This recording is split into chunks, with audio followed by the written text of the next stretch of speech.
what are the numbers of organ harvesting kids? Because obviously, I mean, like, if a kid has had their organs harvested, they can't be alive afterwards. I mean, they needed their organs are now gone. Okay, so they're going to die, right? Okay, so let's just say they're dying. Obviously, we're not seeing a lot of bodies appearing from anywhere. I don't know, maybe just in mainstream we're unaware of it, but maybe the police are aware of it, maybe governments are aware of it, but somehow it's all very quiet. It's all very quiet. Where are the remains? Where's the rest of the body? Where does it go? Were we finding any skeletons anywhere? Or is it all going into an incinerator? There's got to be a paper trail, isn't it? I was a little bit like, I mean, I was thinking like, how much of it can be organ harvesting if we're not seeing any remains of the rest of the body anywhere else? But maybe it's an incinerator, maybe it's cold storage somewhere, like who the hell knows? Who the hell knows? It's all pretty dark and gross. You can look this up online, and you can go to various different websites. And the numbers are always different. I don't know, this is what I've experienced. I've gone to a few different websites looking like, what are the numbers for this country? What are the numbers for that country? And it's all kind of like, it doesn't corroborate. Across the board, it doesn't corroborate. It's kind of different depending on the website that you're going to. And then there's like also, you know, like parts of the websites that say, well, regarding child trafficking and certain organ harvesting things, numbers are unclear. We haven't had documented numbers. Reports haven't been made about those areas. So it's all very nebulous, like it's unclear. Yeah, on the websites, like maybe they'll have a number, but they won't say what time frame it's in. Or they will say what time frame it's in, but then they won't, you know, it'll just be in the last 3 years or something. The numbers across the websites are always huge, in my estimation. Anything more than 1,000 is huge. And it's happening enough that it's in a lot of places. It's in many countries. And consistently in war zones. Yeah, war zones. Like, we've had so much war. I've actually been wondering recently, is the whole point of war just to spill blood pretty rapaciously on both sides, to get enough blood spilled? Because apparently along certain spiritual lines, the spillage of blood is like spiritual currency. If you wanted to pay for certain services done up there, or I don't know, wherever, it could be blood currency. But then again, another byproduct of war is always orphans. And then apparently those orphans have a wonderment of a range of services and resources that they can provide. I'm looking at it in a very industrial way, but the numbers are industrial, and that's why my mind is going to these places. I've been wondering if the whole point of war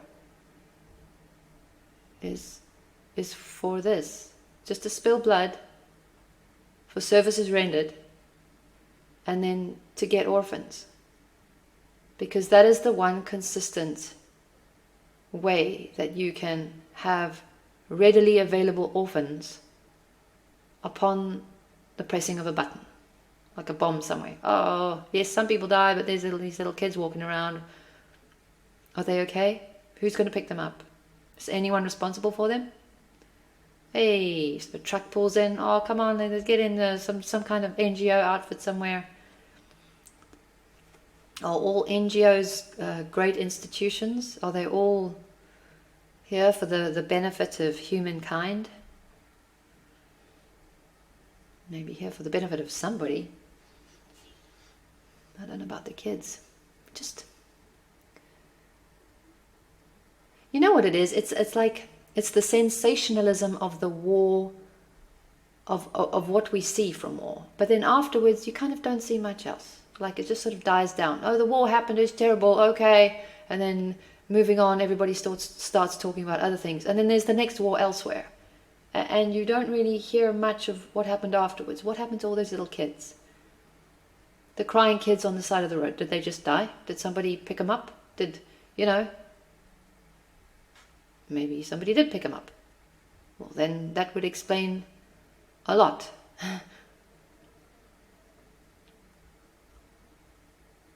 The questions just go so deep, don't they? They just keep going. The more you dig, the more the questions come. And then the same is true for child trafficking. The numbers are going up. The usage of children is going up. It used to largely be women, right, going missing. But now it's more children. Like the number of women is going down, but the number of children obtained is going up. So this means that children are being used, children are being required for things. This means you have a large customer base, a larger and larger customer base for the services or resources of children. What does this say about the society we're living in? The people we walk past in the street. Man, I really like to believe in the good of humanity. And a part of me, a really big part of me, wants this all to be right. Maybe it's fake. Is it fake? Could it possibly be fake? The abduction and the harvesting stories? Could that possibly be fake? I don't know if it is, though. What are we left to believe about society if we do believe it? If we do believe it, our general opinion of society and esteem for the people that live around us goes down, right? I mean, are you happy to walk around in cities where there are high numbers of reported abductions? What percentage of those people that you're walking past is a potential pedophile or murderer or abductor or whatever, or what do you call it, a finder?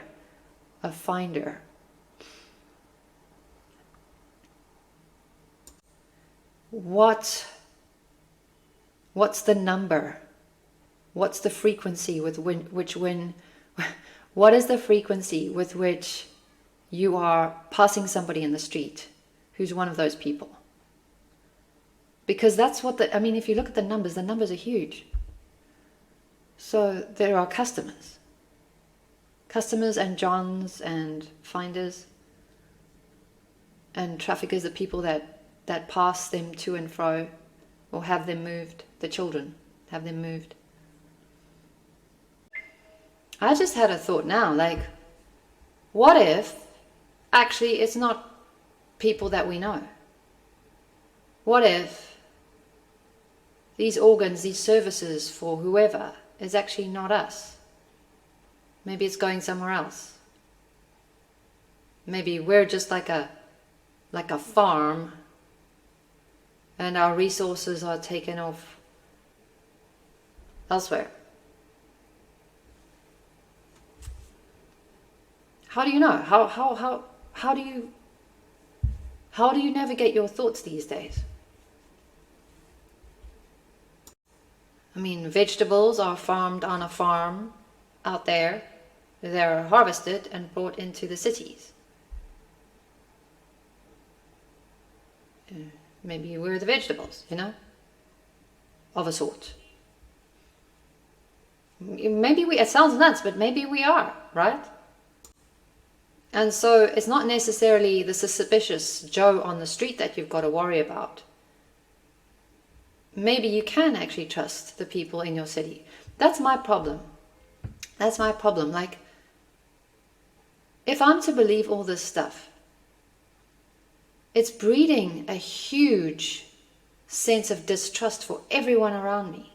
And I don't like humans. I'm a human and I don't like humans, right? If I were to believe this. But maybe it is still true.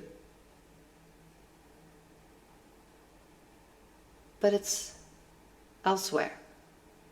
I wish I knew. Do we know? Does anyone know? I wish I knew.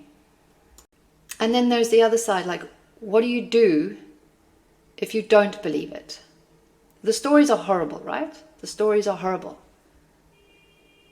So let's just say you choose to not believe them because you actually don't know really if it's true. You just hear stories about it. There's news stories, not news stories, but every now and then you'll hear like some independent journalism or something coming out with like numbers and like it's fucking awful, right?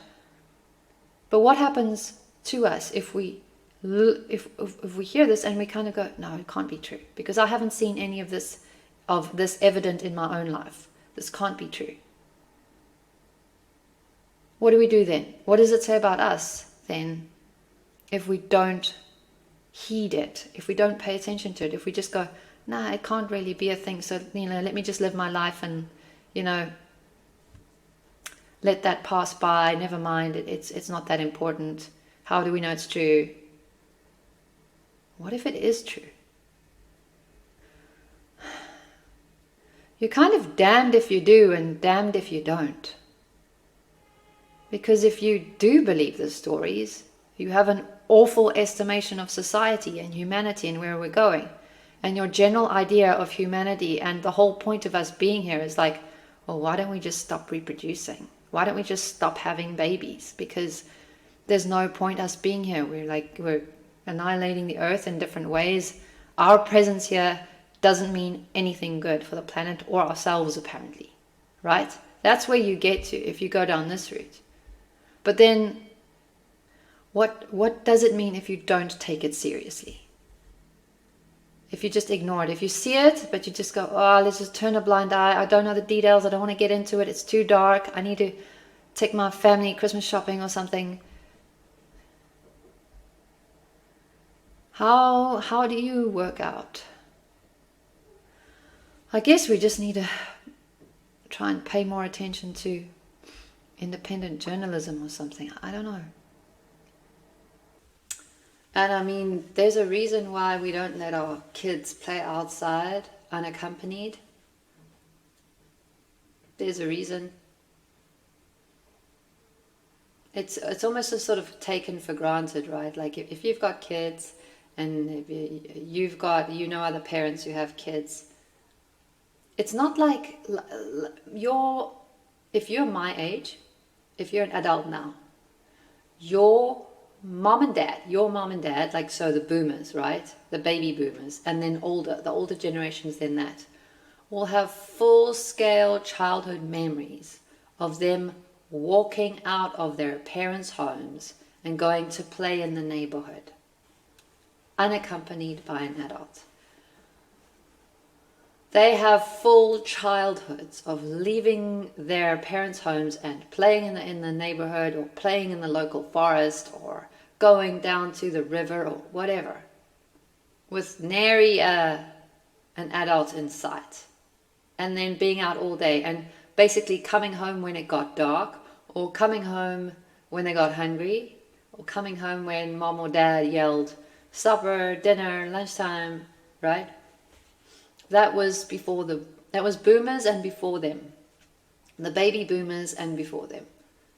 But since, like baby boomer children, baby boomers children, everybody from then onwards up till now, and I'm not sure about probably yes in the future too, you are considered an extremely irresponsible and bad parent if you allow your child outside unaccompanied either by you or by some other responsible adult.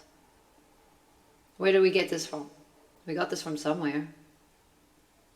I think it probably started in the 80s. There was that spate of missing children in the 80s and a lot of icky stuff.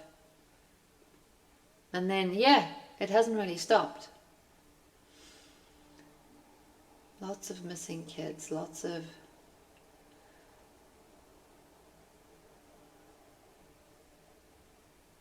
losing children.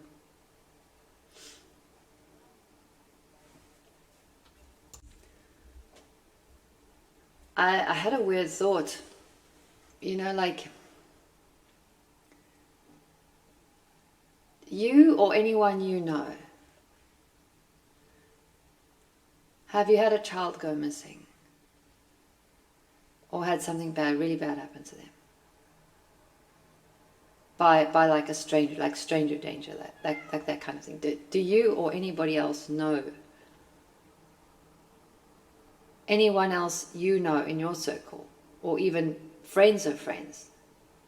Do any of you know someone who's just not turned up? I don't.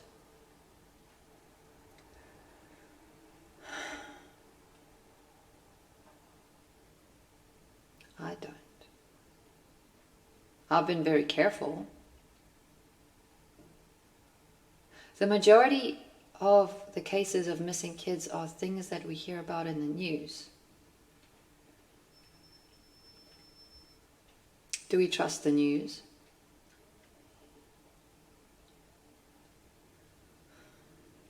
Are the stories that come from the news always true? Are some of them made up? Are some of them there from lobbying? Or because somebody somewhere wants it to be true for something to happen? Because if no one around me or any of my friends or any of my friends of friends have had instances of this happening, and we just only hear it on the news, maybe it's fabrication.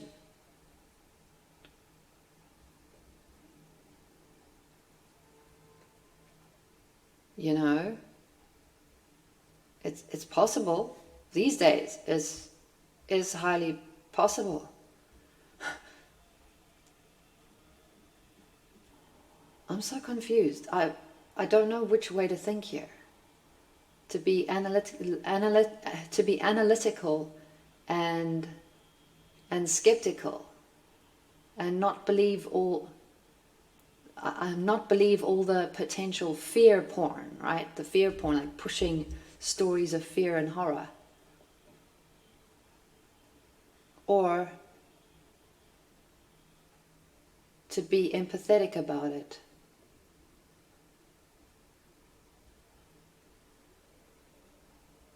Because I swear that one of the worst things is making people worry unnecessarily. Is this what this is? I tell you what does kind of swing me towards actually like believing the abduction stories and actually taking heed of it. What makes me believe it is the fact that mainstream media doesn't touch it. Mainstream media doesn't touch this topic. The movies, the main movies, the Hollywood movies don't touch it. They stay away from it. You see things every now and then in children's movies, right? Something here, something there that makes you go, eh? What was that? What was that in reference to, right? I think it's there. I'll see it there. But in mainstream movies for adults, not hide nor hair of any mention of child trafficking or organized group work, coordinated efforts in this industry. This topic is not touched.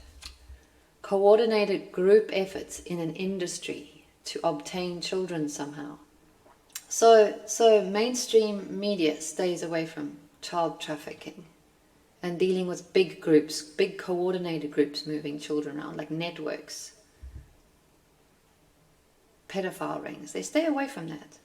And so do the movies. So do the mainstream Hollywood movies. This kind of stuff, this kind of phenomenon is what pushes me personally in the direction of Actually, I do actually think it's true. That's just me personally. Also, the police investigation TV series, like where they either hunt for murderers or criminals and that kind of thing, and it's always singular people. The criminals or the culprits are always singular individuals. And then once they've thought the person, oh, it's done and dusted, and then it's hope and laughs and everything, and then on to the next case, right? There isn't, I can't think of one series that has ever focused on a whole group, a coordinated group in present day time that deals with children as a resource, or a service. Because in the TV series, if they do ever cover a group like that, it's probably a cult. And the cult was probably a real one from the past. Like, I don't know, Charles Manson or something. And that cult will already have been, dead for years and everything, and nobody will be practicing on it. And then they'll cover something like that, of course. But touch something like that going on today, especially on the subject or on the topic of people in high levels, coordinated about, a pedophilic system. Nothing. But if that wasn't a show, people would watch it, right? That would be closely watched. Why don't they make series about that? If it means viewership, if it means entertainment, if it means people glued to their screens, why not? But they don't. Certain things are not touched. They're not touched with a barge pole. It's the media blackout on this stuff. This is what has me paying more attention to certain things. I pay attention to areas where it seems like there's consistent media blackout, or areas where people consistently have no comment. Oh, what is your take on what's going on presently to some politician? Something. Oh, no comment on that. That's not good enough. No comments and then walk away with a briefcase. We've seen that before, haven't we?